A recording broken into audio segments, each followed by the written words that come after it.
الحمدللہ رب العالمین والصلاة والسلام علی سید الانبیاء والمرسلین وعلی آلہ واصحابہ اجمعین۔ میں مولوی صدیق اکبر یوٹیوب چینل اسرا ٹی وی سے۔ مشاغل مفتی صاحب نے غالباً زمانہ اسارت میں نواب مصطفیٰ خان شیفتہ کو ایک خط لکھا تھا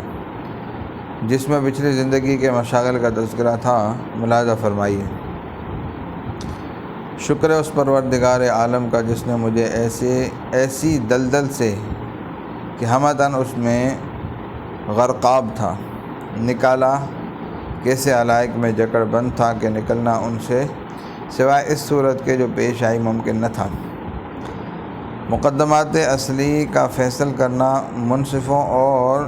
صدر امینوں کے مقدمات کا مرافعہ سننا، رجسٹری کے وثائق پر دستخط کرنا، مقدمات کے دوران میں فتوے دینا،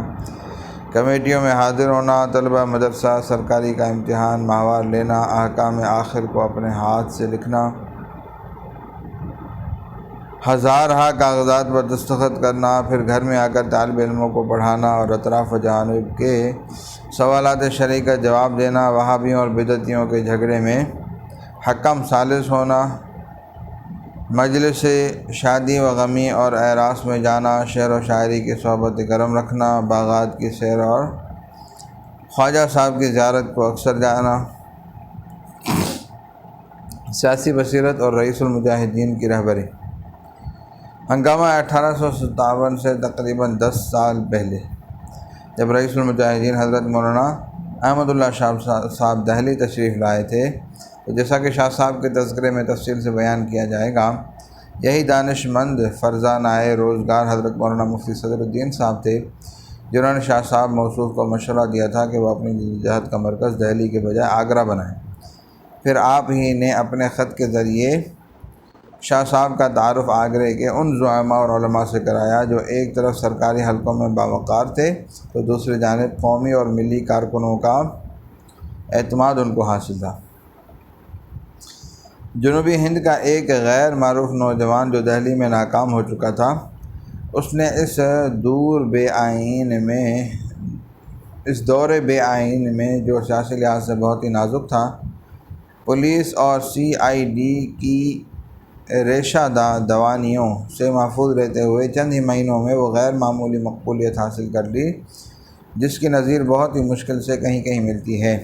یہ بے شک حضرت شاہ صاحب کی غیر معمولی صلاحیت اور قابلیت کی برکت ہے، لیکن ایک منصف مزاج حقیقت پسند کو اس پر بھی تعامل نہ ہونا چاہیے کہ حضرت مفتی صاحب کے تعارفی خط نے بھی اساس اور بنیاد کا کام کیا۔ دارالحکومت آگرہ کے اعلیٰ سیاسی طبقے میں ایک غیر معروف شخص کے لیے رسوخ اور اعتماد حاصل کرنے کی کٹھن منزل جو سالہ سال میں طے ہوتی، حضرت مفتی صاحب کا مکتوب گرامی اور سیاسی طبقے سے مفتی صاحب کا گہرا تعلق ہی تھا جس نے اس کو نہایت آسانی سے چند لمحوں میں طے کروا دیا۔ انقلابی سرگرمی سے خاموش دلچسپی۔ خاص اس ہنگامے کے دوران مفتی صاحب کسی محاذ پر پیش نظر نہیں آتے،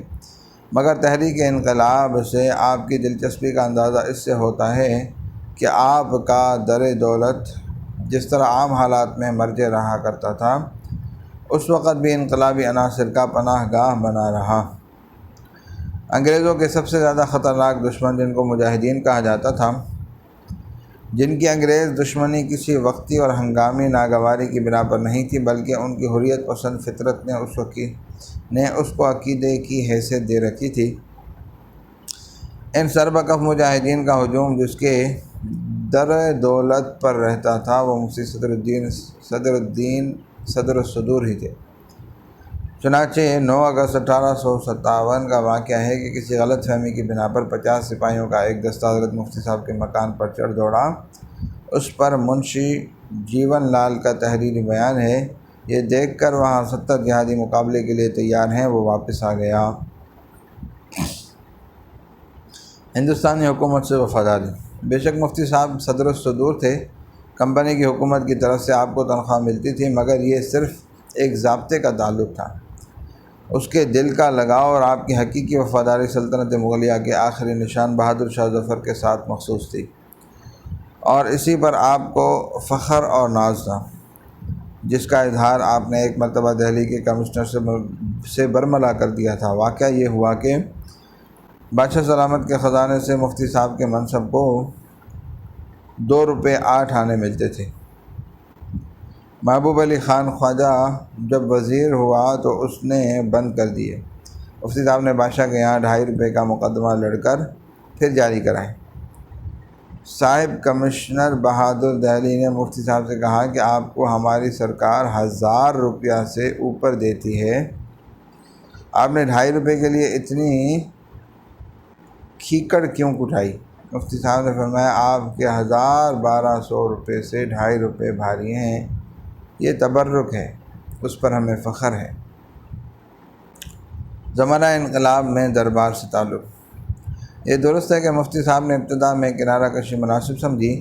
چنانچہ انقلاب سے 2-3 روز بعد 14 مئی کو جب بہادر شاہ ظفر نے آپ کو شہر کا مجسٹریٹ مقرر فرمایا تو آپ نے عدم صحت کی بنا پر معذوری ظاہر کی، مگر یہ وہ وقت تھا کہ اب تک بہادر شاہ خود بھی مذبذب تھے اور اس ذمہ داری کو اٹھانے کے لیے تیار نہیں ہوئے تھے کہ انقلابی فوجوں نے آپ کے سر کر دی تھی۔ لیکن یہ مفتی صدر الدین صاحب ہیں جو دربار میں برابر حاضر ہوتے ہیں، فرائض صدارت انجام دیتے ہیں، اور اس خوبی سے کہ وہی باغی جن کی سرتابی اور رسا کشی سے ہر ایک ابن الوقت لرز رہا تھا، یہاں تک کہ خود بادشاہ کو ان کی شورا پشتی کی شکایت تھی۔ وہ شورا پشت مفتی صاحب سے اس درجے متاثر تھے کہ جو کام دوسرے نہیں کرا سکتے تھے بادشاہ کو یقین تھا کہ مفتی صاحب کرا سکتے ہیں۔ چنانچہ حکیم احسن اللہ خان کا سامان لوٹ لیا گیا تو 12 اگست کو برسر دربار بادشاہ نے مولوی صدر الدین خان سے کہا جب تک حکیم احسن اللہ خان کا مال جسے سپاہیوں نے لوٹ لیا ہے واپس نہ کر دیا جائے گا اس وقت تک تمہیں دربار میں شریک ہونے کی اجازت نہ دی جائے گی۔ ظاہر ہے کہ انقلابی فوج مفتی صاحب سے اس درجہ متاثر اسی وجہ سے تھے کہ مفتی صاحب کی خاموش دلچسپی انقلابی سرگرمیوں سے وابستہ تھی۔ فتویٰ جہاد۔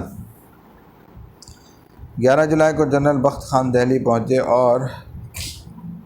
چند روز بعد ہی علماء دہلی سے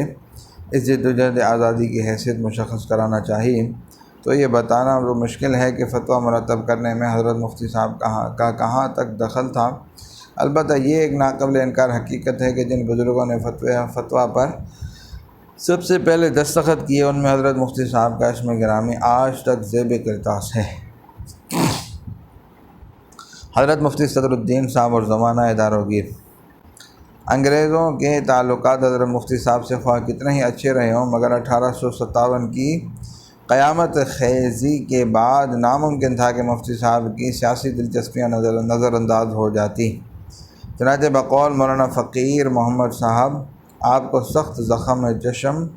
چشم پہنچا کہ تعلق روزگار بھی ہاتھ سے گیا اور تمام املاک و جائیداد بھی ضبط ہوئی اور چند ماہ نظر بند رہنا پڑا۔ مرزا غالب اپنے خط میں تحریر فرماتے ہیں حضرت مولوی صدر الدین صاحب بہت دنوں حوالات میں رہے، کورٹ میں مقدمہ پیش ہوا، روبکاریاں ہوئیں، آخر صاحبان کورٹ نے جاں بخشی کا حکم دیا، نوکری موقوف، جائیداد ضبط، ناچار خستہ و تباہ حال لاہور گئے۔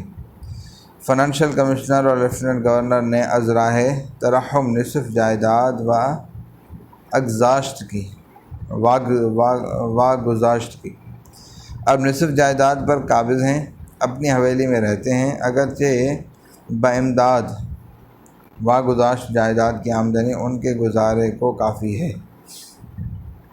اس واسطے کہ ایک آپ اور ایک آپ کی بیوی 30-40 روپیہ مہینے کی آمدنی، لیکن امام بخش کی اولاد ان کی اطرت ہے اور وہ 10-12 آدمی ہیں، فراغ والی سے نہیں گزرتی، ضعف پیری نے بہت گھیر لیا ہے، عشرۂ ثامنہ کے اواخر میں ہیں، یعنی 80 برس کے قریب عمر ہو گئی، خدا سلامت رکھے، بہت غنیمت ہیں۔ صلی اللہ تعالیٰ علی حبیب سیدنا محمد وعلی آلہ و صحبہ اجمعین برحمتک یا